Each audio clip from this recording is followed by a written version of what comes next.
Un Lyonnais parmi les victimes du crash de 2 hélicoptères survenus cette nuit en Argentine. Brice Gilbert, 32 ans, était membre de l'équipe de tournage du nouveau jeu d'aventure de TF1. Ce caméraman polyvalent avait participé à la réalisation de célèbres émissions comme Pékin Express. Pour ses collègues et amis, la nouvelle a fait l'effet d'un choc. Moi j'adorais quand on bossait ensemble parce qu'il me racontait toutes ses aventures. J'avais les yeux qui brillaient, lui aussi. C'est vraiment quelqu'un de passionné, c'était un très grand sportif aussi. Et le savoir partir comme ça, c'est très très très difficile.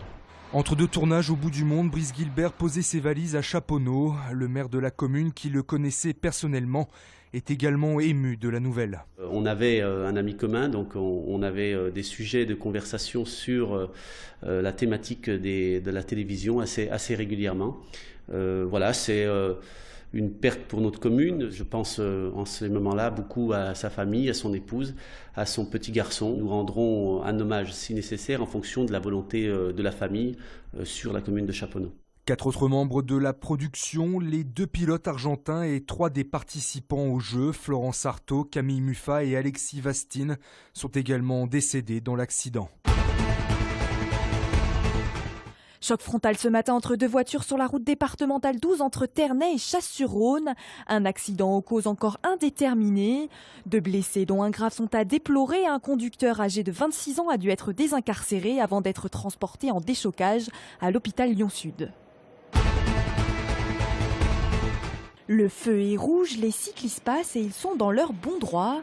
Grâce à ce petit panneau, depuis un mois, il y a 47 carrefours avec feu à Lyon qui en sont équipés. Ils autorisent les cyclistes à griller le feu rouge pour tourner à droite ou aller tout droit. Concrètement, ici, nous avons un panneau qui nous indique de tourner à droite.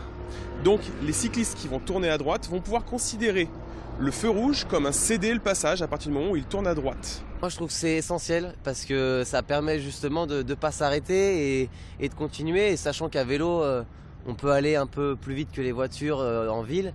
À chaque fois si on s'arrête au feu rouge, on perd un temps fou alors que normalement on n'est pas plus dangereux sachant qu'on tourne à droite et qu'on ne dérange pas la circulation. Expérimenté sur 6 carrefours depuis juin 2012, aucun accident ni incident ont été dénombrés. Attention toutefois aux piétons qui restent prioritaires. Il y a pas mal de piétons qui sont déjà un peu énervés ou gênés par les libertés que prennent les cyclistes, une partie des cyclistes les plus turbulents disons.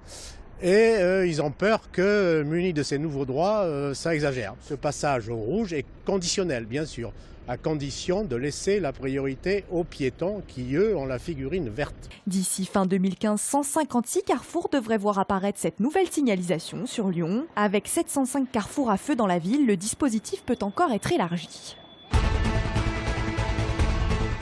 C'est une première et un retournement de tendance. Selon la Chambre des notaires du Rhône, les prix et le volume des ventes ont baissé dans l'immobilier ancien durant l'année 2014. Ce qui différenciait jusqu'à maintenant Lyon des autres régions, c'est que la baisse n'était pas encore intervenue, la baisse en volume. Pour la première fois, cette année, les prix de l'immobilier, notamment des appartements dans l'ancien, connaissent une baisse en volume de l'ordre de 6% et corrélativement une baisse légère de presque moins 1% en ce qui concerne les prix. Mais en dépit de cette légère baisse des prix dans le Rhône, Lyon reste parmi les villes les plus chères de France après Paris, avec un prix moyen de 3 280 € le mètre carré. C'est Lilka et ici c'est Kelly. C'est deux corps différents, un petit peu plus en chair, un peu plus sportif. Lilka et Kelly sont jeunes, sexy, souriantes, mais ne cherchez pas, elles ne vous adresseront jamais la parole. Lilka et Kelly sont juste des poupées très réalistes. C'est un Lyonnais qui les commercialise avec succès sur Internet. L'idée lui est venue en 2006 après un voyage au Japon. J'ai voulu me mettre à mon compte et je suis parti donc à Tokyo avec l'intention de trouver quelque chose qui se vendait pas encore en Europe. Et j'ai eu la chance de tomber sur ces poupées. J'ai trouvé ça extrêmement bluffant. Et j'ai pensé qu'il pouvait y avoir un marché de ces poupées, bien qu'elles soient quand même très chères. Premier prix 6 300 €. La poupée en silicone est personnalisable. Chaque client est libre de choisir la couleur de la peau, la taille de la poitrine ou encore le type de maquillage. Dans l'atelier de fabrication basé à Vaux-en-Velin, c'est Guillaume qui joue le rôle du médecin accoucheur. C'est la naissance d'un produit unique, parce que chaque poupée est unique, c'est vrai. Quand on les voit pour la première fois, c'est vrai que ça paraît Ça paraît surréaliste, on s'habitue et on oublie qu'elles sont destinées aussi au côté sexuel. Ça, on fait totalement abstraction à ça. Objets sexuels, c'est bien sûr une de leurs fonctions principales, mais leur réalisme et leur prix font qu'elles attirent aussi une clientèle de collectionneurs.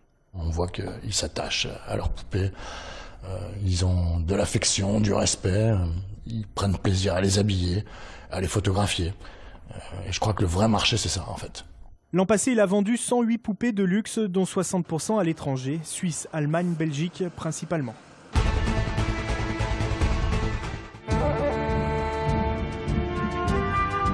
Il était une fois dans l'Ouest pour une poignée de dollars ou encore le bon, la brute et le truand. Ennio Morricone, 86 ans, sera sur la scène de la Halle Tony Garnier le mercredi 18 mars. Un véritable événement auquel il est encore possible d'assister à condition d'y mettre le prix. Il reste des places à 95, 117 et 155 €.